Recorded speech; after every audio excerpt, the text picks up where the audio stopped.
and lift buildings from their foundations and smash them to rubble in seconds.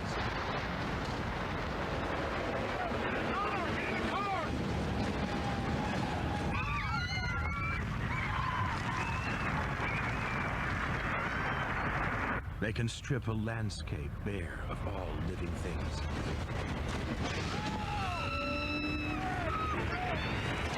Get caught in their path, and they can kill you.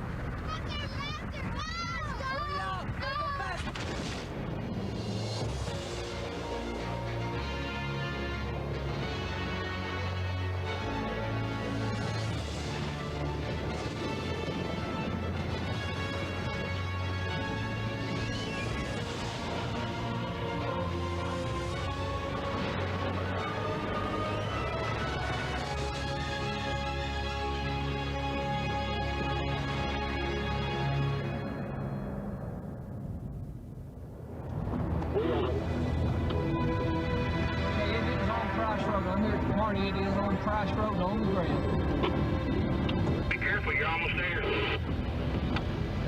Okay, come across right now at the intersection of Outcock and Price Road. Outcock to Price Road is going to be a little bit north, going into the city at this time. Go sideways right here. January 1999, Arkansas. 8 people dead, and 920 homes destroyed as an unprecedented wave of 37 tornadoes sweeps through America's southern states.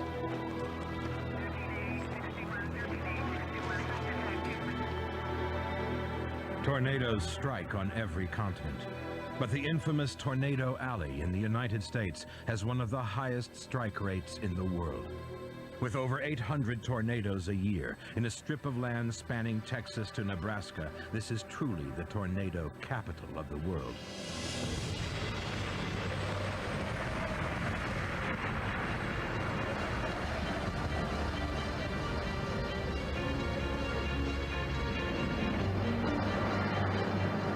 These huge rotating columns of air are capable of wind speeds of over 300 miles per hour.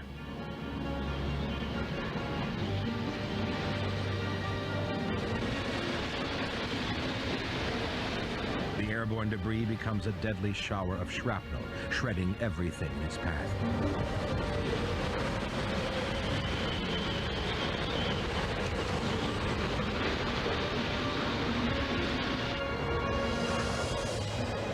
Tornado power is measured on the Fujita scale, from the smallest, F0, to the largest, F5.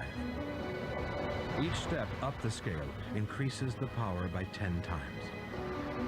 An F1 will take the branch off a tree. An F2 will take the tree.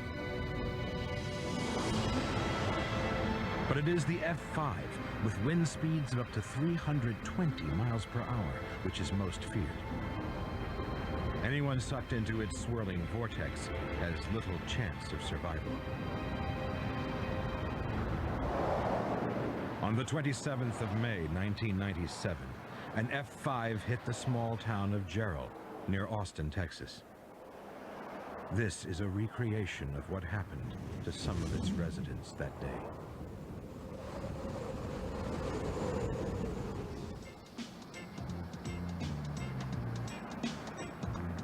The community of Double Creek lies on the outskirts of Jarrell, a typical Texas residential suburb of simple wood-frame buildings.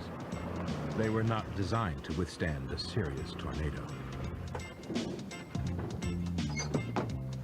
It is the first day of summer vacation, and most of the children in Double Creek are out enjoying themselves in the warm, humid weather. Off the main road. It's busy out here. Yeah. Double Creek has been home to Billy LaFrance and his family for over 8 years. He works nights and has just finished his shift. Billy and his wife Debbie have been married for 20 years and have 4 children, but only their youngest daughter, 10-year-old Kristen, is at home today. Get outside. Dad, want something to eat? Billy catches up on the news from his wife, has something to eat, and goes to bed. Hi, Dad. Outside. On the other side of the road live Maria Hernandez and her husband Gabriel. with their 3 children. In 1989, a tornado hit Jarrell and destroyed their house. Gabriel rebuilt it, but this time he added an extra feature. It had taken him 2 years, but now there was a storm shelter built into the bedrock. The Hernandez family were to be thankful for Gabriel's painstaking efforts in the hours that followed. Just over a mile away lived the Bukowski family. Tammy, Keith, and their children, Blake, 15, and Amy, 14. Both Tammy and Keith are at work, so the kids are at home by themselves. I cannot believe that. That is so weird. That is, ugh. I know. Neither parent is expected home before evening. Really? I don't like it. No. Really? Oh my gosh, and then what happened? All 3 families are unaware that the weather is about to change.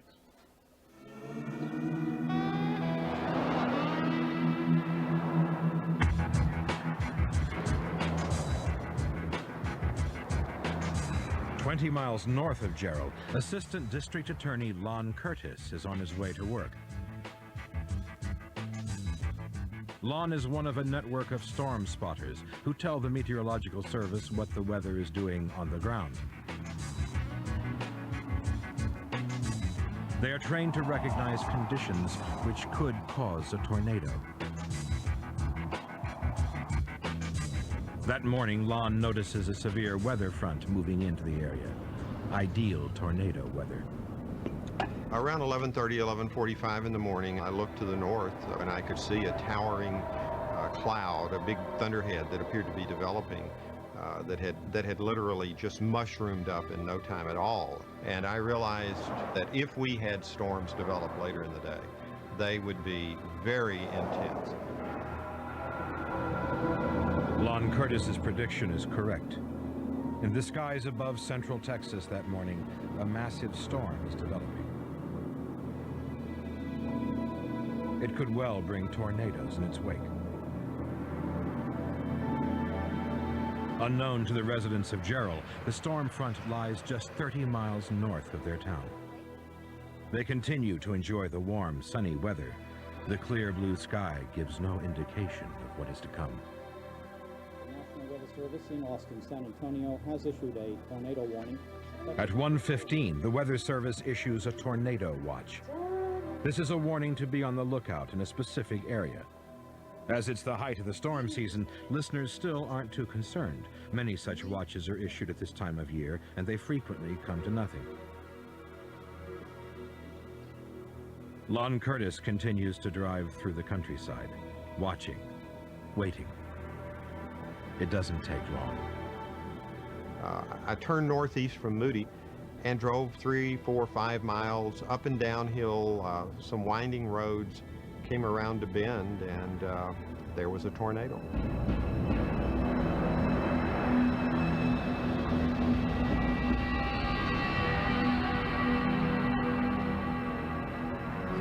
Lon immediately contacts the Weather Service. Hi. Lon, Their fears are confirmed. Twister just touched down. I'm north of Salado.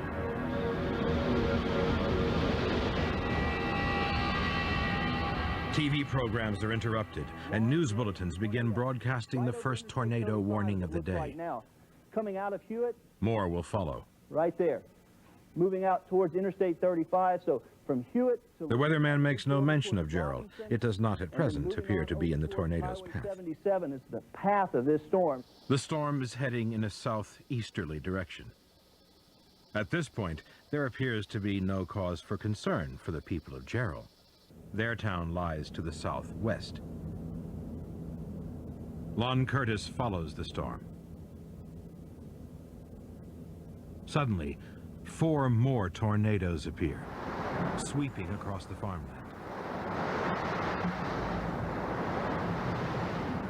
At the Weather Service's office in Austin, meteorologists use radar to track the storm. Suddenly, it changes direction. It's now heading straight for Jarrell. Let's go back to our other radar scan. This is a live picture of the thunderstorm in view, currently affecting areas from Troy back down toward Temple and Belton, heading down I-35 toward Holland and Salado, and then into northern Williamson County near the Jarrell area. Lon Curtis begins to move south, driving in front of the storm. At 2:45, he sees his 7th tornado of the day. I had been observing the small, thin tornado, the one that's shaped really, describing it as being like a pencil is fairly accurate. Near Prairie Dell, that's 4.5 miles from Jarrell. And that tornado had been almost stationary.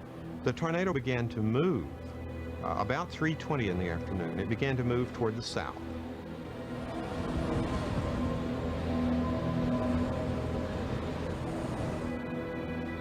I went down the interstate highway about halfway to Jarrell, 2 miles or so, and that necessitated turning my back on the tornado.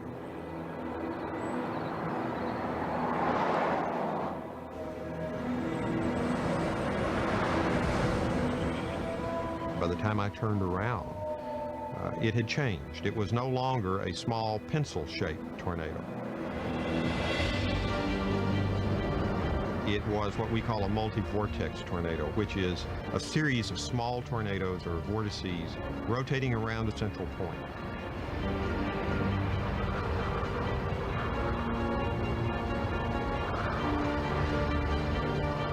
When I saw that, it almost stopped my heart, because a small, thin tornado is dangerous enough, but a multi-vortex tornado can be very destructive. Hi, Bell County Fire Department. We need to get a message down to Williamson County. It changed the whole complexion of the afternoon, if you will, because I thought the town of Jarrell was squarely in the path of this developing large tornado. A big one. It's on the ground. Lon's fears are Headed confirmed. south. This is no ordinary tornado. Towards Jarrell. For the people of Jarrell, time has started to run out. At 3:30 p.m., the Weather Service issues another tornado warning. The National Weather Service in Austin, San Antonio has issued a tornado warning effective until 4:30 p.m. for people in Williamson County in south central Texas. A tornadic thunderstorm was located about 5 miles west of Jarrell, moving southeast at 10 miles an hour. This storm has had a history of producing tornadoes and large hail. The city of Jarrell is in the path of this storm. Blake, that was Mom on the phone. We gotta go to... Mrs. Bukowski hears the warning and phones home to tell her children. Doesn't look like tornado weather to me. She tells Amy and Blake to go to her mother's house. Her mother's house is built of brick. It is still a clear, sunny day. Remember, if you're caught outside, seek shelter in a nearby reinforced building. As a last resort, seek shelter in a ditch or a low spot and cover your head. People in or near the path of this storm should take immediate action to protect their lives. Bueno? At the Hernandez household, Maria is alone with her children. Gabriel is at work. The Hernandez's TV set is broken, and Maria is oblivious to the approaching danger. Fortunately for her and her family, a friend calls to make sure she's heard the news. Dios, un tornado aquí en Jarrell? Do not stay in mobile homes or vehicles. Get into a sturdy building. Repeating, that's a tornado warning for people in Williamson County until 4:30 p.m. Moving almost due south. For persons in Troy, Debbie LaFrance is alerted by a local news if you're in a bulletin. mobile home, get out. Find a safe place. If you don't find a safe place and the tornado is right at your house, the best thing to do is go ahead and find a ditch and lie flat in She the tells Kristen to go and wake her father. Look at the debris circling around this tornado. Look at it. At 3:35, the Jarrell Fire Department's emergency siren sounds, warning people to take cover.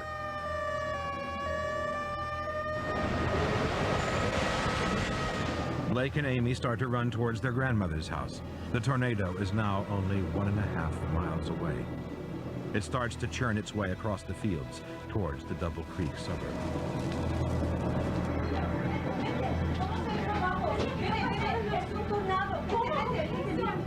At the Hernandez house, Maria and her children, together with her next-door neighbors, go down into the storm shelter under the kitchen floor.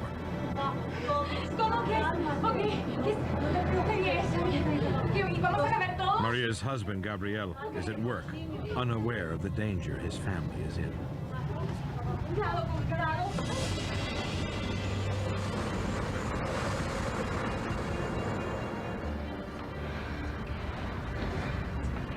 Amy and Blake reach their grandmother's house, which is empty. She is out of town. Along with some neighbors, they shelter inside in a windowless closet.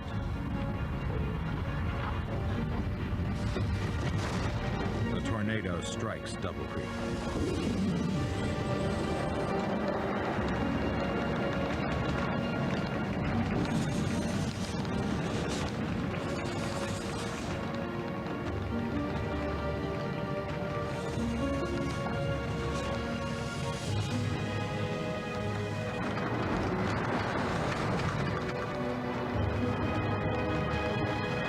As the noise grows louder, Debbie LaFrance looks outside.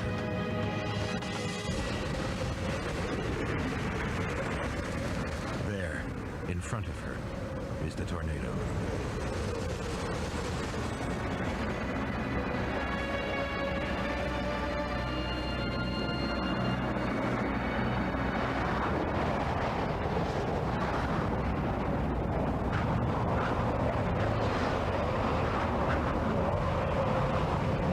An ancient Native American legend speaks of the dead man walking. If you see him in a tornado, you are about to die. The townsfolk of Jarrell can now see the arms and legs of a multi-vortex tornado approaching.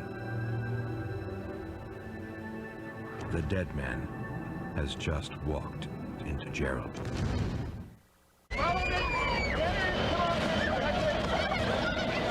The LaFrance family follows the advice given in the tornado warnings and takes refuge in the bathroom.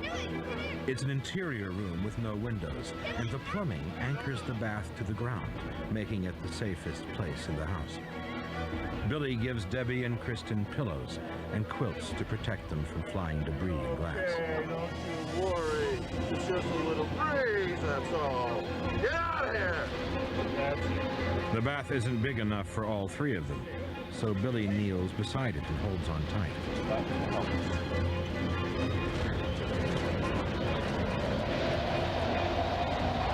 They can only hope that this will be enough to save them from the tornado's incredible power.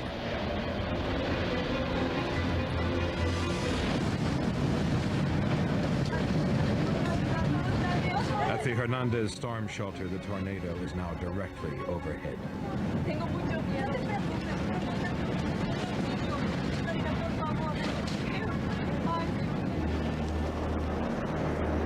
Blake and Amy Bukowski are joined by their dad, Keith. He is convinced the house will not withstand its enormous power. Defying all advice on tornado survival, he decides there and then that he and his family must try to outrun it in the car. You okay? It's gonna be all right. Come on, Dad, go! Come on, Dad, let's go! Gotta go right now! Where the keys? Where are the keys? Where the keys? What'd you do with the keys? Inside. Go inside and get them. Hurry. Don't worry, kids. This is the video. Our crew, James Lynch and Mike Price, saw for themselves. They couldn't believe their eyes when they saw this tornado in Jarrell.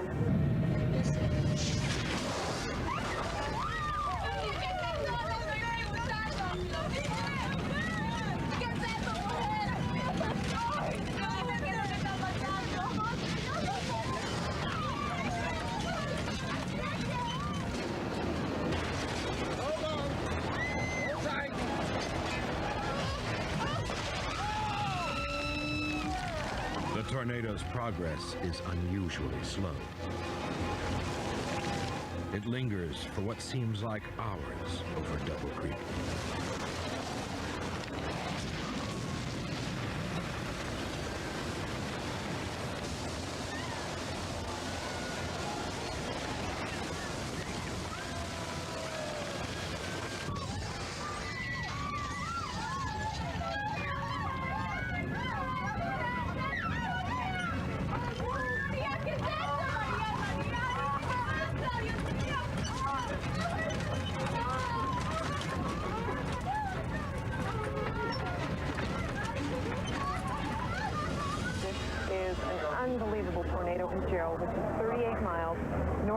question. You don't want to be outside the clouds watching in weather like this. You don't want to be on the telephone. You want to be making sure that you've got yourself protected.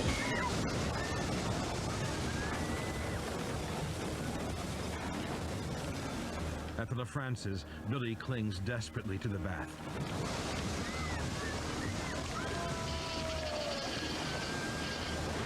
If he lets go now, he will be sucked into the vortex.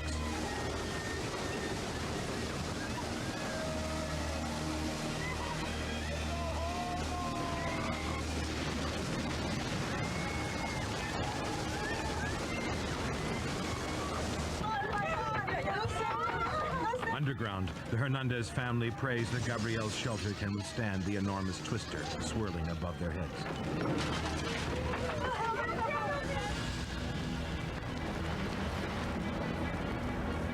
The Bukowskis appear to be heading into danger. The only route to the highway means driving back into the path of the oncoming tornado.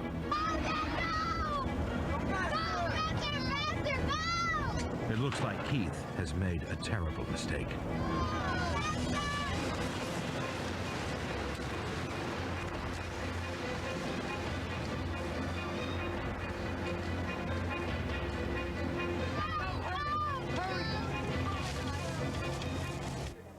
I'm just getting some additional information in. Thank you, Stacy, about that tornado that came in. I'm talking to some tornado spotters that are friends of mine in Oklahoma City. And now this video that we have shot this afternoon, Stacy, is playing all around the country.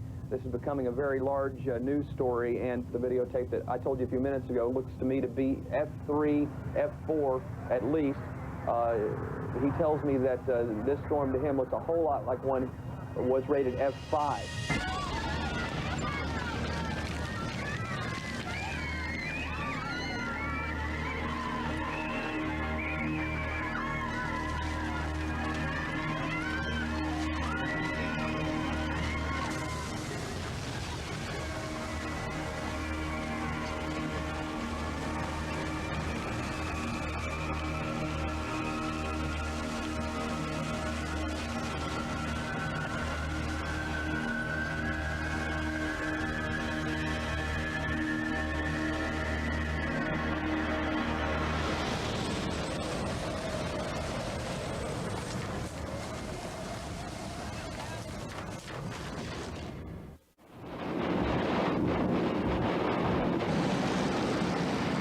By 5:55, the tornado has finally passed through Jarrell. But the huge storm which spawned it continues to rage. Lon Curtis follows the storm as it continues south. It produces one more tornado that afternoon, which hits the small town of Cedar Park. But the damage is on a minor scale compared to what has happened to Jarrell. But we do know that this tornado has caused untold damage in Jarrell now. The Associated Press reporting, as Stacy reported to you a few minutes ago, that the damage is incredible and that the city has been, I believe Stacy's words were, leveled.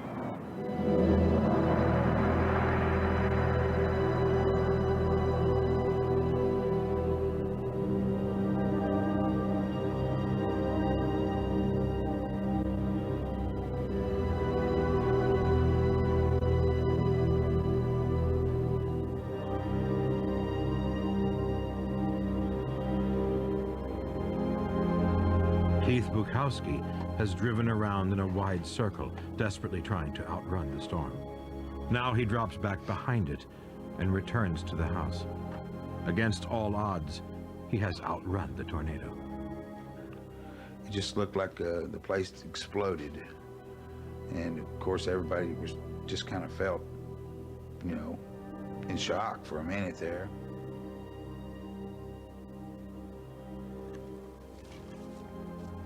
Well, the closet was torn to pieces. The roof above the closet was gone. Everything inside the closet was sucked out of the roof. The walls that enclosed the closet were gone. More than likely, they would have been sucked right out of the house.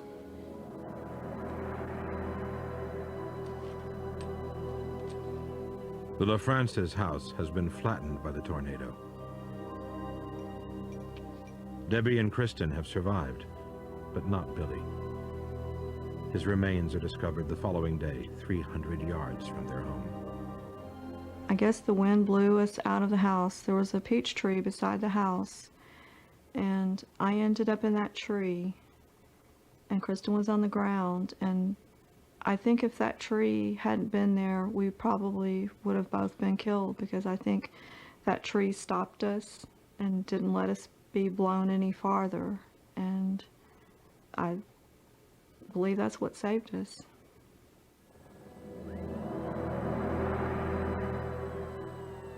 The emergency services found the Hernandez family and their neighbors still sheltering in Gabriel's storm bunker.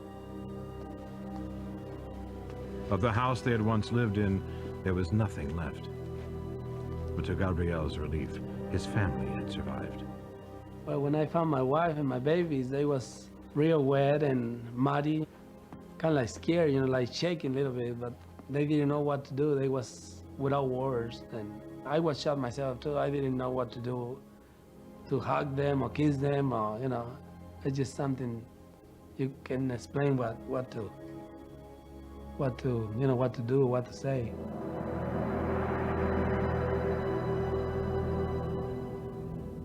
The Hernandez family is with us today. Their home, car, belongings, all gone. The children now play on the concrete slab where their kitchen once stood. A few feet over, a hole in the ground. This hole saved the Hernandez family's life. It's a storm shelter Gabriel and his wife Maria Isabel dug with their own hands after losing their home in the 1989 tornado. The path of the tornado went through the Hernandez home. Now, on this side of his house, 5 people were killed. The tornado went through this way, over their shelter, and across the street, killing 3 people in that home as well. 27 people died in Jarrell that day. Whole families perished together.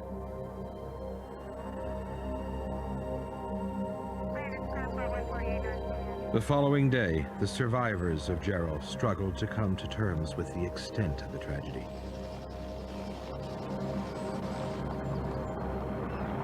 As the search went on for the bodies of the missing, scientists arrived to study the scenes of devastation and assess the damage. Examining the immediate aftermath of a tornado remains one of the most effective ways of gathering information on how they function.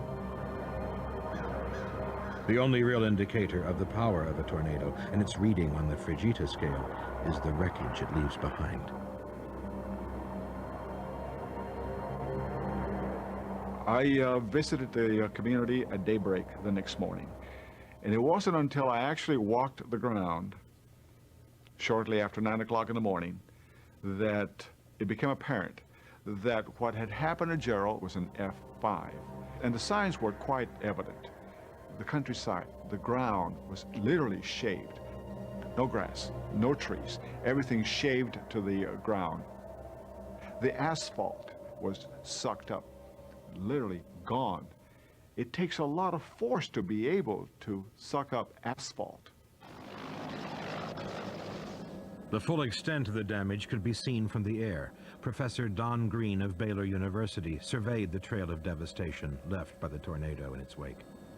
At the touchdown of the Jarrell tornado, it ripped up the ground. We had a cotton field at the touchdown point in which the cotton plant was not only pulled out of the ground, the soil itself was removed down to a depth of about 18 inches.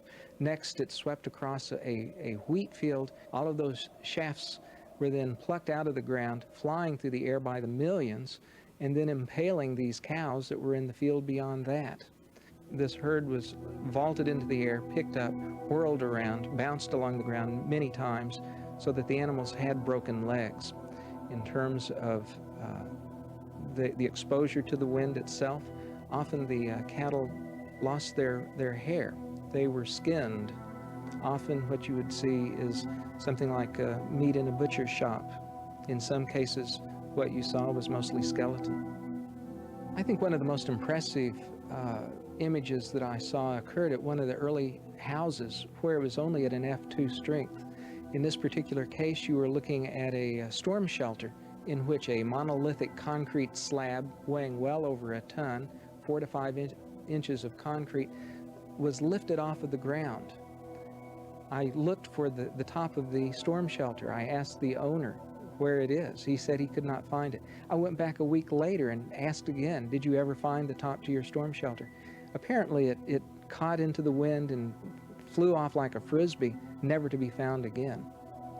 From there, I could then see how it was gaining in strength, such that by the time it reached Jarrell, it was at its greatest strength, its greatest breadth on the ground, almost a half-mile wide, and at that point, everything was removed from the ground.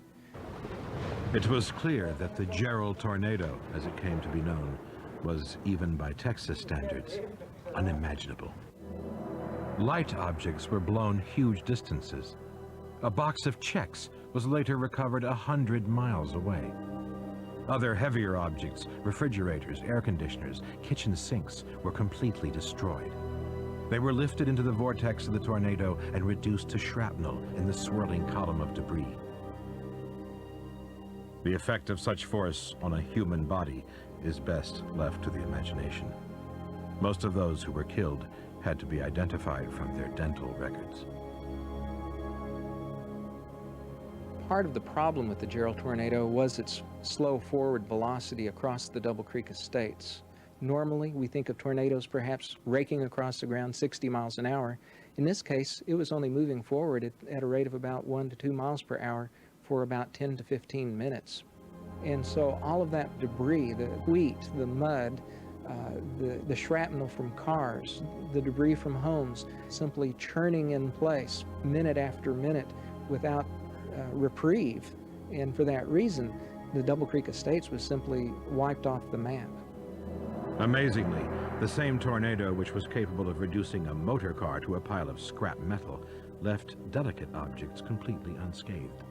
Yeah, I found a lot of glass things that weren't broken.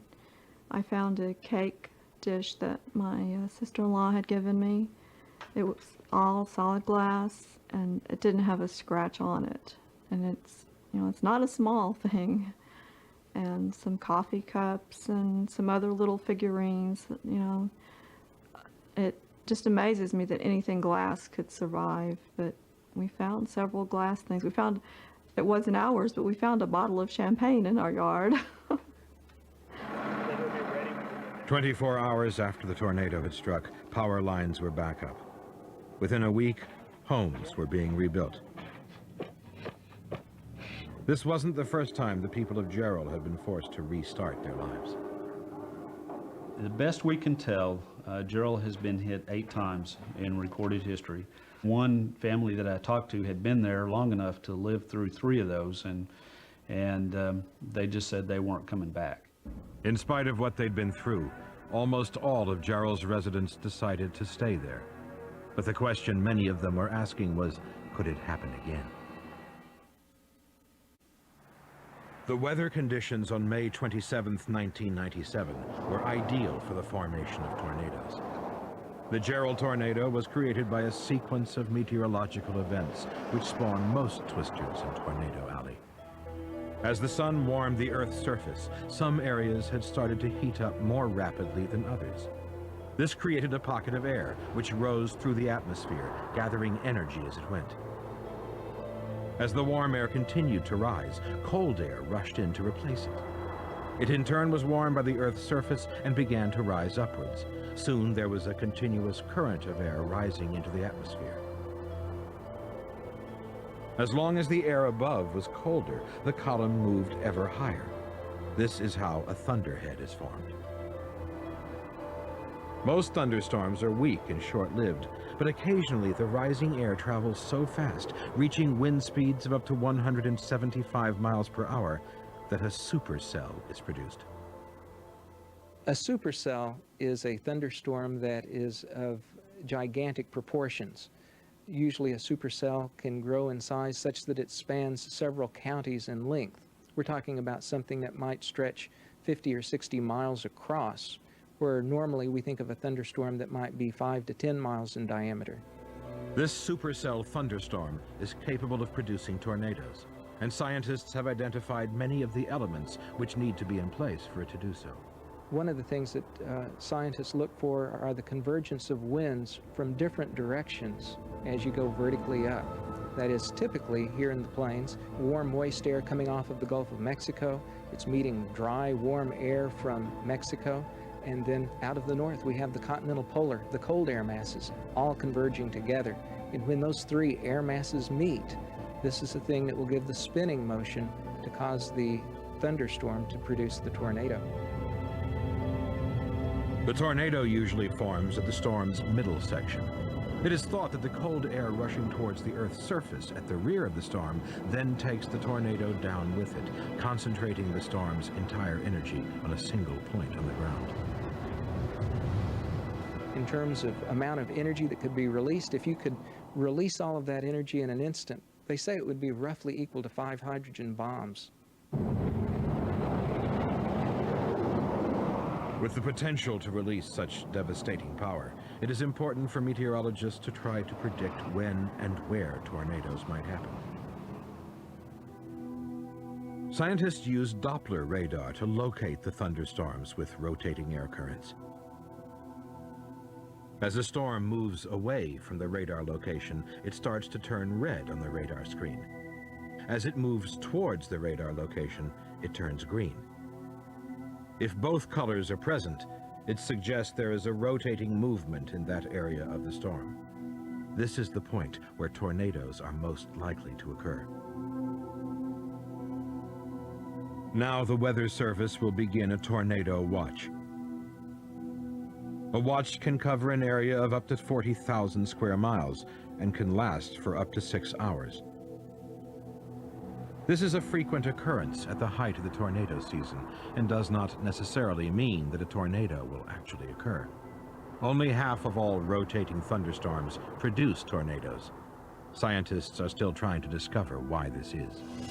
It might skirt some of the houses on the southeast side of Dover. Even with some of the most sensitive forecasting technology in the world at their disposal, the Weather Services in Tornado Alley still rely on a network of amateur storm spotters trained to give what they call ground truth. We hear it even. This thing is less than half a mile from us. Yes, Gary, we're about 10 miles east of Byron. The tornado is still on the ground. It's growing as we speak. It's on the ground about a half a mile in the field. This debris is flying everywhere. Radar can give us good clues that things are happening and can help a forecaster know what part of the storm to pay attention to and actually ask spotters for information about a particular thing. But the actual confirmation that a tornado is occurring or is about to occur typically has to come from a trained human being actually looking at the storm. We found no technology that can actually replace an intelligent human being watching what's going on. Okay, watch out through these power lines. It's going to take these power lines out. It's crossing Highway 33 right now.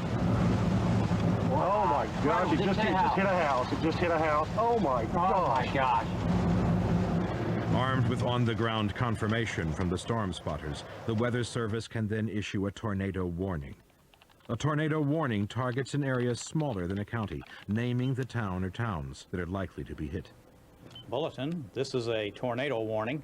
The National Weather... As tornado warnings are specific to such a small area, the Weather Service has never been able to give much in the way of advance warning, but the situation is improving. We have made great strides in the Weather Service in the last few years, especially with the Doppler radar. And the old days, prior to 1994, for example, most of our warnings were after the fact. By the way, you were hit by a tornado. Sorry about that. Now, the national average is 9 minutes lead time. So in 9 minutes, a lot of people, and most people, should be able to do something about themselves, you know, as to where to go and what to do to protect yourself. Normally, the best thing to do is to get to a purpose-built storm shelter, but shelters are rare in Texas, despite the high number of tornadoes. First of all, the water table is too close to the ground. You start digging, and in no time at all, you get water. Mother Nature bedrock is not too far away from the ground either.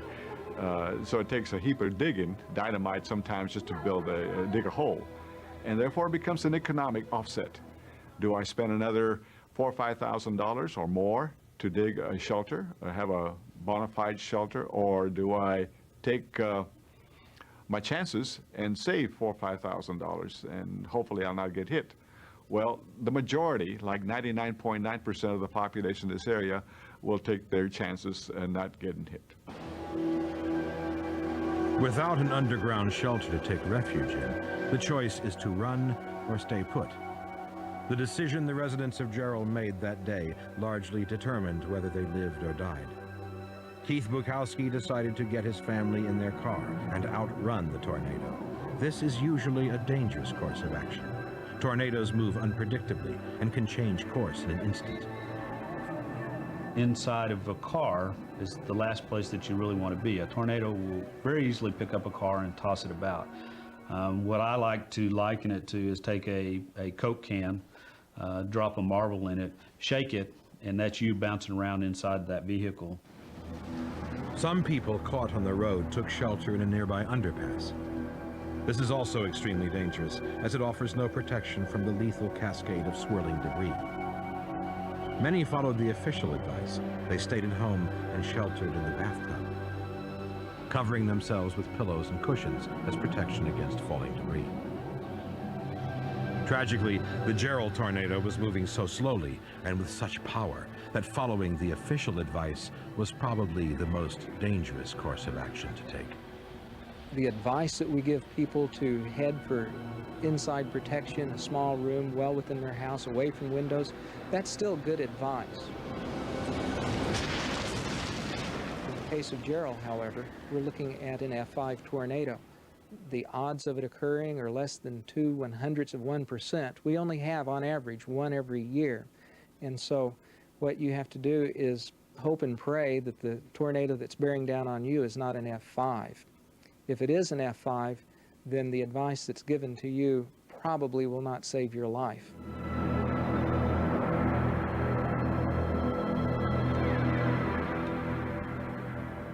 It was an amazing afternoon for me. That many tornadoes, all of them within 25 miles of my home, makes it an afternoon that I will never forget. But it's also a bittersweet sort of recollection, because I would give all of that back to have the lives restored that were taken by that tornado.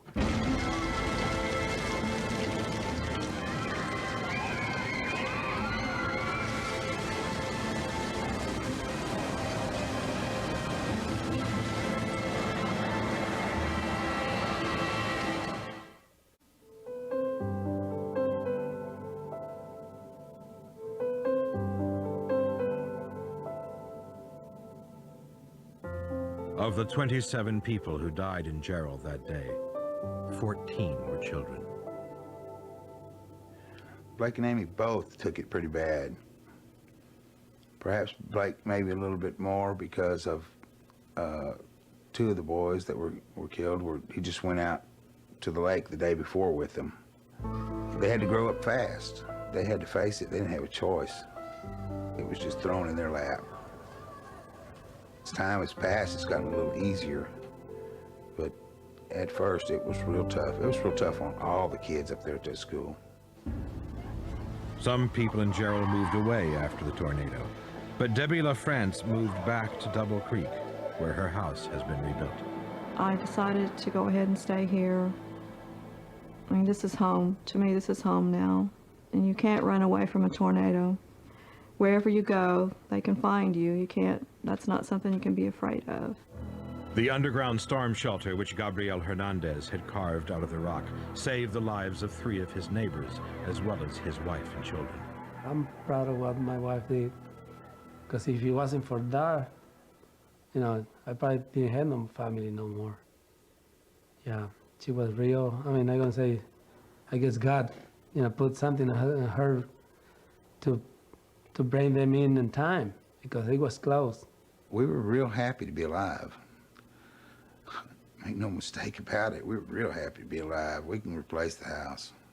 You can lose everything. If you got your family, I mean, that's the best thing you can have. F5 tornadoes are rare events. On average, there is only one per year in Tornado Alley. But the inhabitants of Jarrell now live in constant readiness. They know a tornado can strike at any time, and that once again, they will see the dead man walking.